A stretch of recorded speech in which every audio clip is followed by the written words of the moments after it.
Bonjour à tous, moi c'est Michel. Et moi, Quentin. Ce qui fait Quentin et Michel. Et là, votre inconscient vous rappelle probablement les célèbres success stories que sont Michel et Augustin. Ou Jackie et Michel. Je vois qu'il y a des connaisseurs dans la salle, ça fait plaisir. Bon, trêve de plaisanterie. Aujourd'hui, on n'est pas venu vous parler de petits biscuits, mais bel et bien de mutation du marché du travail.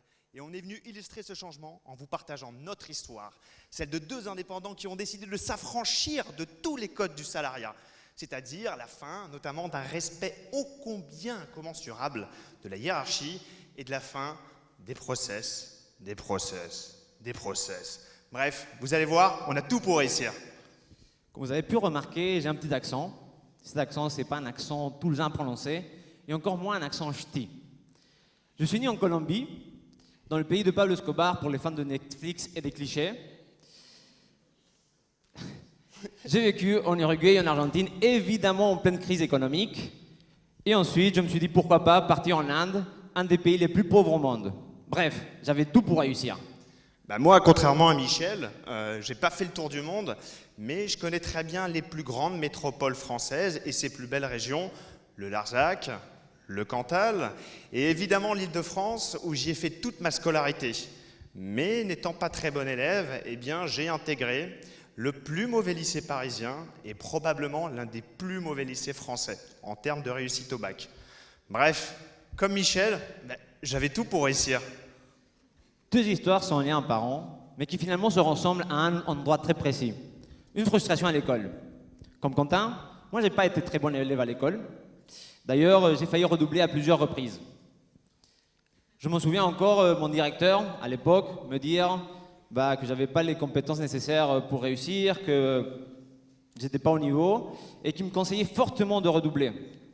Alors j'avais le choix, j'ai choisi de continuer. Et je profite de ce moment pour le saluer. Bon, on s'est aperçu que le système, en fin de compte, il n'était que très peu collaboratif. Or, la collaboration, le travail en équipe, ça fait clairement partie de ce qu'on appelle les soft skills. Et les soft skills, c'est les compétences clés à maîtriser dans le monde d'aujourd'hui, mais évidemment dans le monde de demain. Moi, les seuls moments où je collaborais, quand j'étais au lycée, c'était durant les contrôles. Et n'étant pas très bon élève, eh bien, je regardais à gauche, je regardais à droite. Bon bref, je trichais.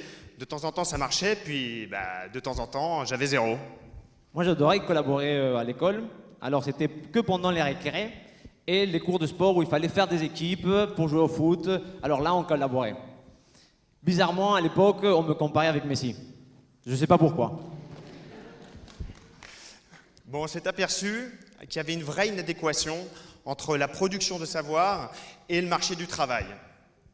24%. 24%, c'est le nombre de jeunes qui sont au chômage. Ça montre bien que l'école, elle ne forme plus au métier d'aujourd'hui et évidemment plus au métier de demain. Et c'est malheureux parce que cette école, elle est censée transformer un pays. Mais comment est-ce que vous voulez transformer un pays et les méthodes d'enseignement alors que cette école, elle n'a pas évolué depuis 250 ans? Et ça, c'est très bien résumé à travers la slide qui va être défilée. Non, bon c'est pas grave, petit problème technique. En gros, Gasparov, il le dit très très bien, il dit que si une personne des années 60 se réveillait aujourd'hui, il n'y comprendra rien. Il n'y comprendra rien parce que tout aurait changé. Tout, sauf l'éducation. Moi, ce que j'ai pas aimé de l'école, c'est qu'elle vise à sanctionner les étudiants à travers des notes. Elle forme donc des profils standards.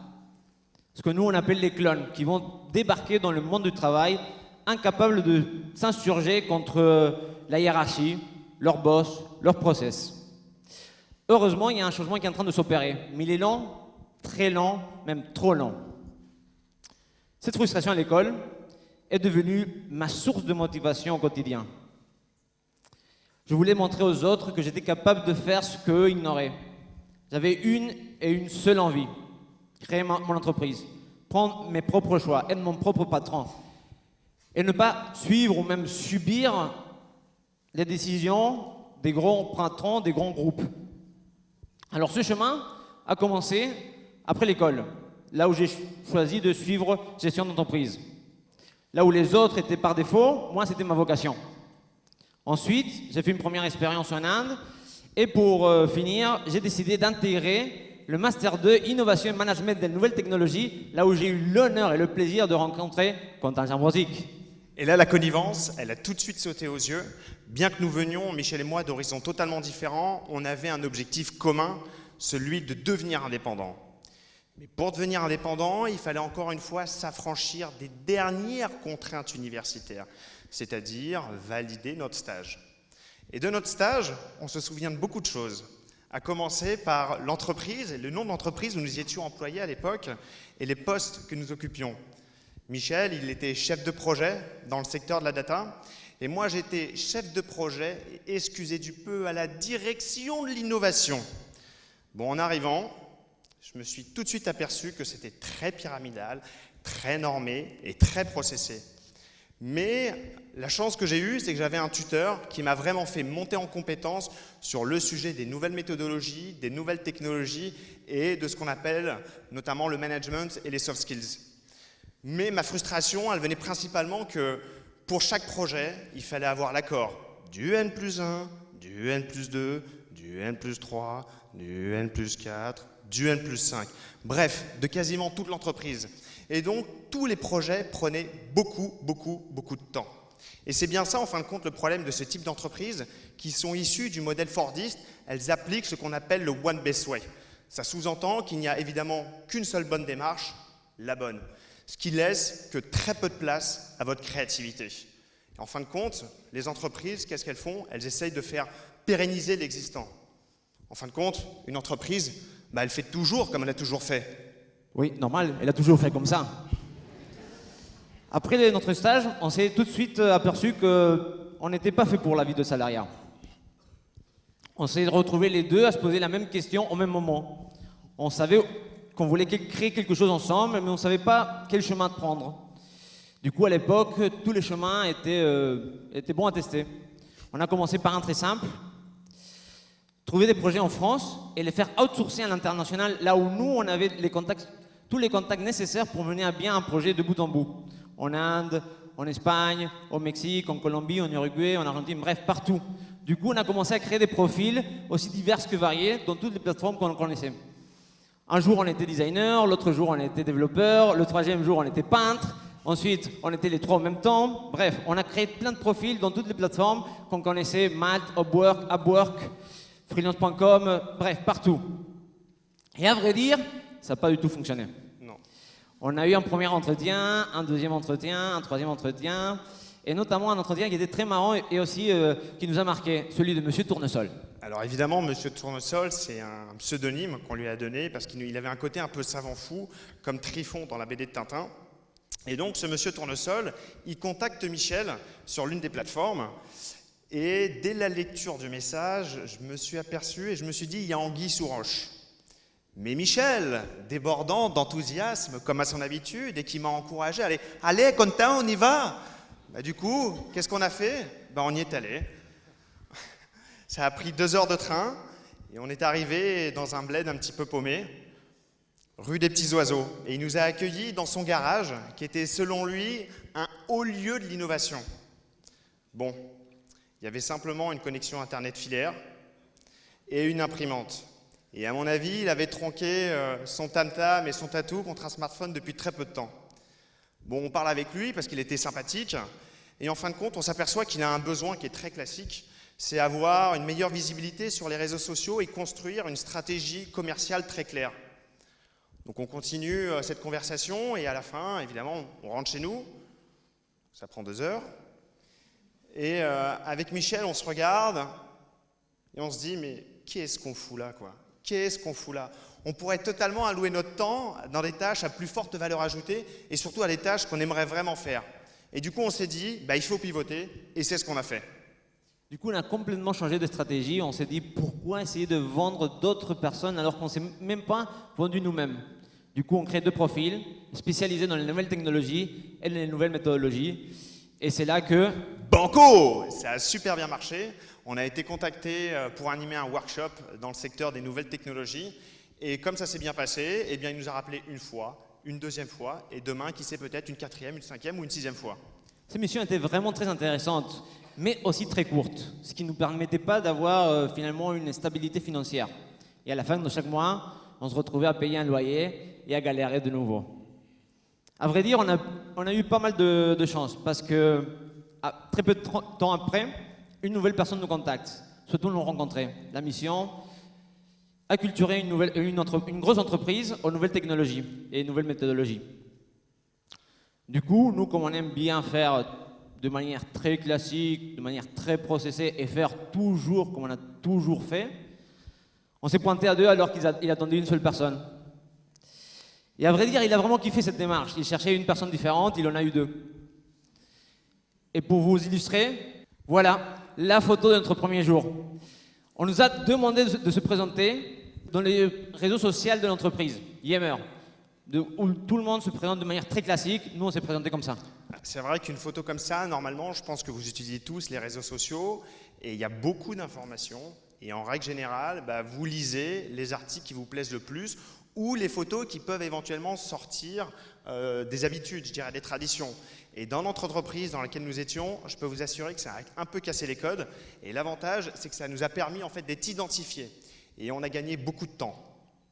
Alors, je ne sais pas si ici vous travaillez avec des consultants indépendants ou non, mais certains vont me dire que le statut de consultant indépendant, ça revêt, je dirais, un caractère un petit peu anxiogène du fait de ne pas avoir de salaire régulier. C'est vrai. Mais, quitte à choisir, je referai exactement la même chose parce qu'on a vu comment ça se passait dans les boîtes de conseil classiques. Et donc, il y a une sorte de système de caste. C'est-à-dire que vous commencez en tant que consultant junior. Bien joli terme. En gros, vous êtes consultant subalterne. Vous travaillez 32 heures sur 24 et évidemment, vous faites tout le sale taf que votre manager et votre senior ne veulent pas faire. Au bout de 2 ans, quelques nuits blanches et des cernes jusqu'ici, vous devenez non pas senior, mais confirmé. Alors, qu'est-ce que ça veut dire confirmé? Confirmé, ça veut dire qu'on vous confirme dans votre statut. En gros, vous allez faire exactement le même travail, mais vous allez être vendu un petit peu plus cher auprès de vos clients. Comment est-ce qu'un consultant classique parle? Ah, et tu vas nous le dire, Michel. Alors, il parle comme ça. On souhaite upskiller les populations marketing lors de notre hackathon de manière en utilisant l'agilité, le design thinking et de tout ça de manière très frugale. Bon, vous avez compris, il y a beaucoup de bullshit. Et évidemment, on grossit les traits. C'est le but. Mais en vrai, il y a un petit fond, c'est-à-dire que le consultant classique, il ne peut pas choisir sa mission. C'est-à-dire qu'il va aller dans des missions chez un client et de temps en temps, les missions ne l'intéressent pas du tout. Au contraire du consultant indépendant qui, lui, va se diriger vers les missions et les entreprises, évidemment, qu'il aime le plus. Donc, en règle générale, il sera meilleur et évidemment plus productif. Notre histoire, finalement, n'est qu'un reflet d'une tendance de marché. Le chiffre que vous voyez derrière, c'est le nombre de freelances qu'il y a aujourd'hui en France. Plus de 800 000 freelances en France. Ce qui est intéressant, c'est que finalement, ce chiffre a évolué de 130% les 10 dernières années. 130%. Et ce phénomène, ce n'est pas un phénomène made in France, c'est un phénomène qu'on trouve à l'international. On peut donner l'exemple, par exemple, des États-Unis, où la main-d'œuvre, on estime que pour 2020, 50% de la main-d'œuvre sera freelance. Et ce qui est encore plus intéressant, c'est que 88% d'eux disent d'être par choix. Et après coup, on se pose la question, pourquoi ? Pourquoi on est arrivé ici? Pourquoi nous? Comment est-ce qu'on a fait? Quel chemin on a pris? Pourquoi nous, quand, finalement, on nous avait dit dès notre plus jeune âge qu'on n'allait pas réussir, que la réussite n'était pas faite pour nous? Alors, c'est là où on s'est rendu compte que la différence, finalement, ne se joue pas sur les hard skills. Les hard skills qui sont prises en compte dans les notes de l'école sont plutôt sur les soft skills. Et voilà nos 4 clés. En commençant par l'humour. Je suis sûr qu'après ce TED, si je vous dis merci qui? Merci Quentin et Michel. Vous allez vous rappeler merci qui? Encore une fois, merci qui? Bon, on n'est pas au stade, on va s'arrêter ici. On utilise l'humour pour faire passer des messages. Ensuite, la créativité. La créativité qui nous permet de trouver de nouvelles solutions à des problèmes complexes, des solutions innovantes, de pouvoir rebondir sur nos pas et pivoter. Ce qui nous a permis finalement de se rendre compte qu'on n'était pas du tout vers le bon chemin et finalement trouver le nôtre. Ensuite, l'audace. L'audace qui nous permet de vaincre cette peur de faire le pas du freelancing, cette peur de savoir qu'on va vers le bon chemin, même si on ne l'a pas encore atteint, et savoir qu'on a un loyer à payer à la fin du mois. Cette audace nous permet de continuer vers là où on veut aller. Et finalement, le collectif. Et quand je parle de collectif, je parle de travail en équipe et je parle aussi de binôme. À la fin de ce TED Show, quand vous allez rentrer chez vous, pensez à une seule chose, à développer vos soft skills. Merci.